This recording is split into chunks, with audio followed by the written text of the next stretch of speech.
This is Marvel Tales with Spider-Man and the Fantastic Force, and there are three notable things about this comic. Firstly, it's the 250th issue, which means there have been 249 issues of Marvel Tales before this one.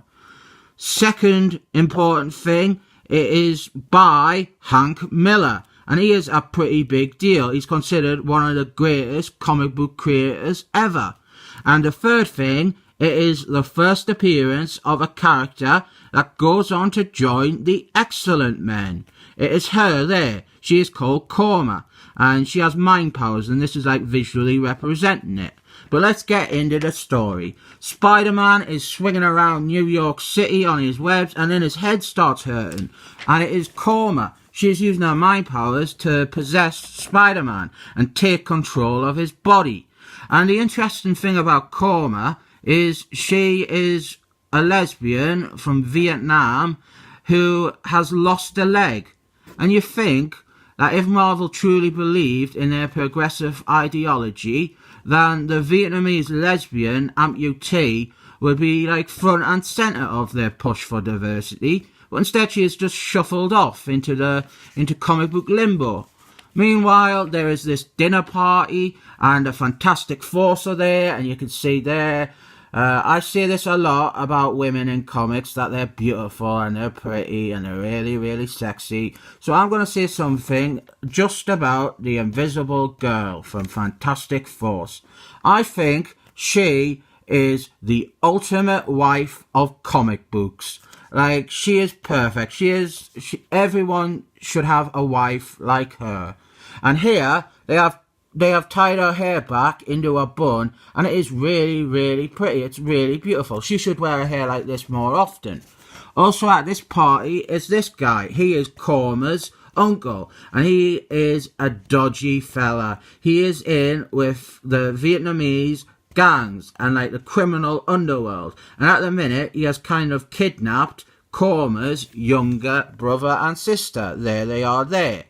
And so Korma has taken control of Spider-Man's body because she's going to use it to try and free her siblings. So she attacks the dinner party as Spider-Man, but the Fantastic Force are there, and they think that is just a criminal attacking. They don't realise that Spider-Man is possessed by Korma. And then what happens in all good Fantastic Four stories, the Invisible Girl uses her powers, and the battle is won. And then what happens is Korma has an older brother with the same powers as her, and he uses his powers on Spider-Man. But because Korma has already used hers on Spider-Man, it causes like a big static feedback thing, and the connection is severed, so Spider-Man is free from her control. So Spider-Man and the Fantastic Force go back to the Fantastic Force's house, and if you look here, actually, if you take a good look here at the Invisible Girl, she is still wearing her hair up, and it is beautiful. Like, she should really, honestly, she should wear her hair like that all the time. She is gorgeous. I want a wife like that. And then Spider-Man and the Fantastic Force, they determine that it was a mutant that possessed Spider-Man. So they phone up the Excellent Men, and there is Steel Man, there is Storms, there's Wolfman, and up here is Dr. X. And on the next page, they're talking to Dr. X about this new mutant, and Dr. X is just like, I don't really care, you take care of it. So the Fantastic Force and Spider-Man, they track down Korma, and she is at a church. And Spider-Man and the Human Fire, they go into the church and they find Korma and the minister. But Spider-Man is such a sexist, he thinks that it must be the man that has the powers, because God forbid a woman should ever have powers. And then she uses her powers to take control of the Human Fire, so he starts fighting Spider-Man. But then, as always, Invisible Girl shows up and saves the day with her powers. And then what happens is we get the backstory of Korma. And this is quite classic Hank Miller. There's quite a few things about this that is very Hank Miller. Like the colour scheme, that is very Hank Miller.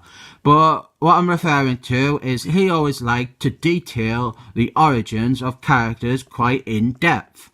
Like some comics, it would just have a panel or two showing their origin. But Hank Miller, he always was really interested in fleshing it out and telling it, like he did in Daredevil with Electros.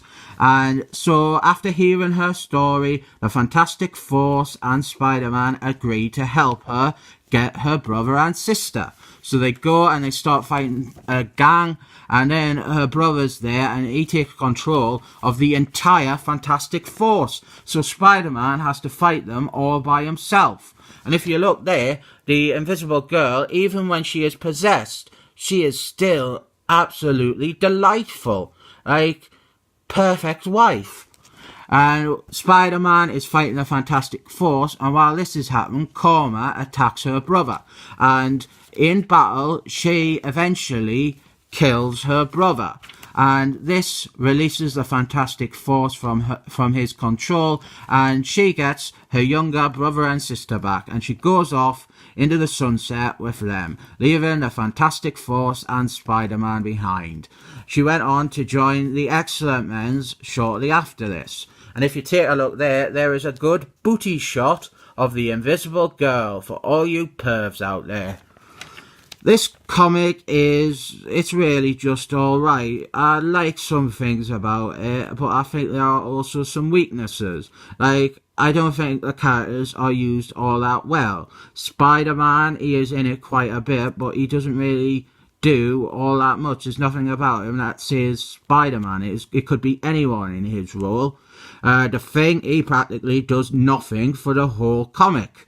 Really, the only character that I would say gets a good show in here is the Invisible Girl, and that is probably just because she is the ultimate wife of comic books. So whenever she shows up in a comic, it is good. But it's not a bad story. Karma is an interesting character, and she would go on to appear quite a lot in the Excellent Men, so it is an interesting story. It's not perfect, so I'm going to rate it 7 thumbs up.